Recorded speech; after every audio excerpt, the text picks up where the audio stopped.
Welcome back, Casino Guitars here. Here we are. We're going to talk about Rickenbacker. We're doing it because we think this company might Just maybe.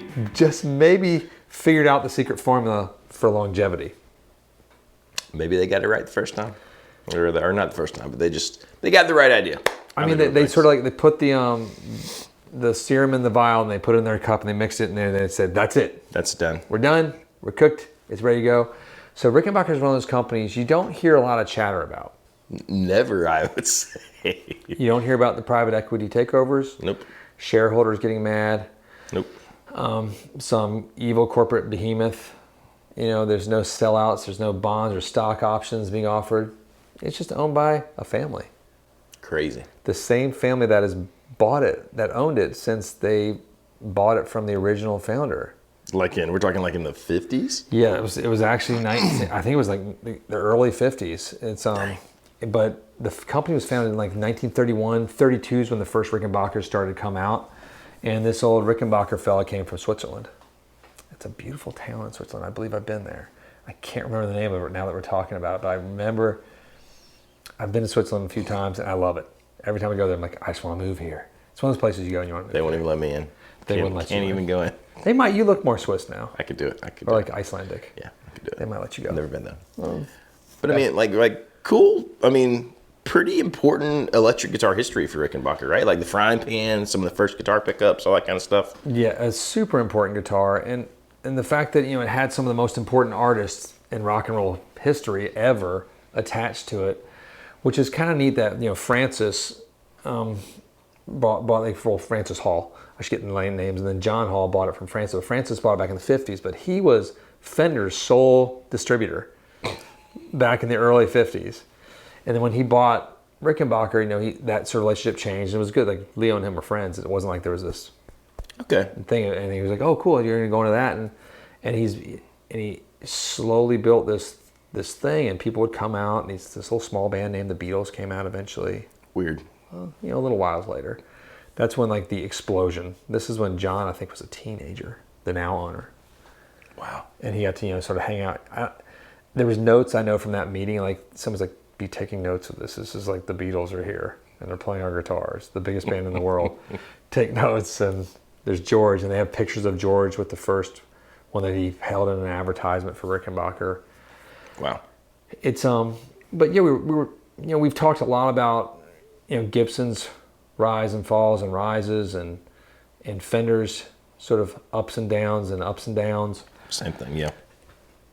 And Guitar Centers and Sweetwaters and all sorts of things. But then we were like, well, why is Rickenbacker different? It's just they sort of fight the market trends. It's like they just say, we do this thing. They fight against This is what we will do. That is it. Forever. I mean, you don't even really think about I think about Fender and Gibson, and I think about, at least in my brain, there's like this rivalry, right? There's this competition. Right. I never think about that sort of like with Rickenbacker. I look at them like Xbox and PlayStation. They're like outside of all those things. Even Gretsch, right, has some history. Maybe Rickenbacker's Nintendo. Maybe so. And they just sort of stay in their lane, and like we make games for kids. Here's the newest Wii. Wii Sports. Graphics updated in 2002. You're going to love it. Like, yeah, sweet. It's fine by me. This is fun. No, but like, right. I feel like Rickenbacker is vintage, and vintage is what sells. The whole, because Fender and Gibson are always chasing vintage. And like, you look at Rickenbacker's order list, they have a 2-year wait list for all their dealers pretty much. Yeah. Their customers have to wait, and everything is built in the USA. Right. They have not streamlined production to where they can do it faster. And they probably haven't upped production either, right? Like they probably a relatively small amount of guitars being built. They could have taken out massive loans right. during this heyday and expanded their factories, but I think they would have lost what made Rickenbacker. It's pretty wild, right? Maybe, right? Yeah, I think so. I mean, I'm just guessing there, but there's definitely because when you see all that money on the table, and I know their financiers and their partners, not business partners, but partners around them, their satellites are like, man, if you guys can just overheat it and superheat it right now, you can make X amount millions more. Yeah. Right now, just this year. And they're like, no, we're going to just keep doing what we do. Well, I mean, it doesn't even seem like they've not really There's no like new modern models. There's no like, oh, we changed the neck profile, which I love the way Rickenbacker sound on certain things, but I hate the necks for the most part. They are an acquired taste.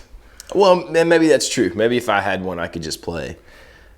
So if you're a real fan of Jonathan's, just send him a Rickenbacker. He could, My friend Carl has one, and it sounds awesome. And actually, I didn't mind playing his so much. We have that I just vintage need to late try 60s one we're getting sort of worked on by our favorite luthier in town. And I mean, I love Tom Petty and Mike Campbell enough. I probably should make myself love Rickenbacker. I could see you being a Rickenbacker gigger, like eventually. Ooh. I could see like if you had the right Rick, I could see that working for you.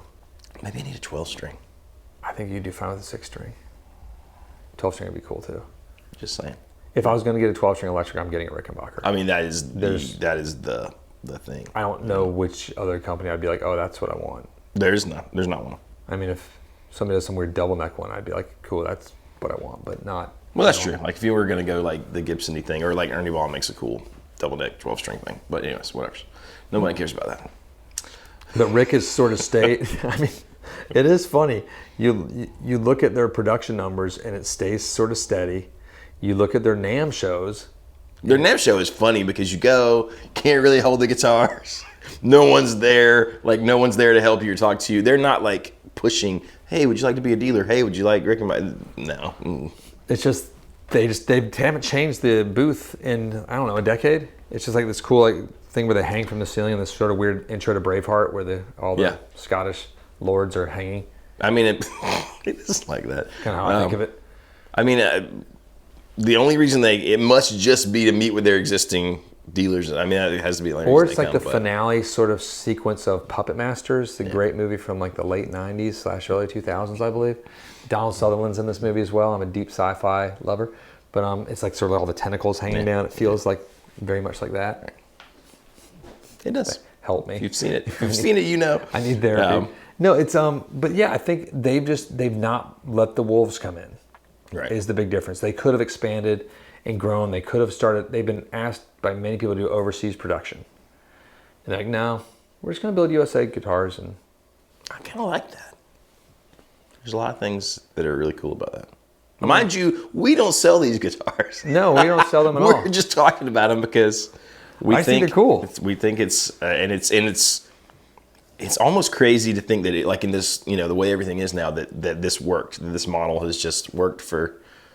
And I've heard a lot of people 70 grumble years. about Paul Reed Smith guitars, like as far as like when they made the transition to the SE line. Yeah. And I understand that because they were sort of known as the pinnacle of sort of U.S. craftsmanship in a high-end modern playing machine. Yep. Rickenbacker is not a modern playing machine at all, except for the stereo inputs you get, which are rad.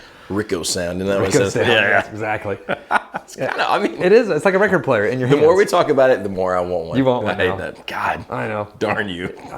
Yeah, you're cursed.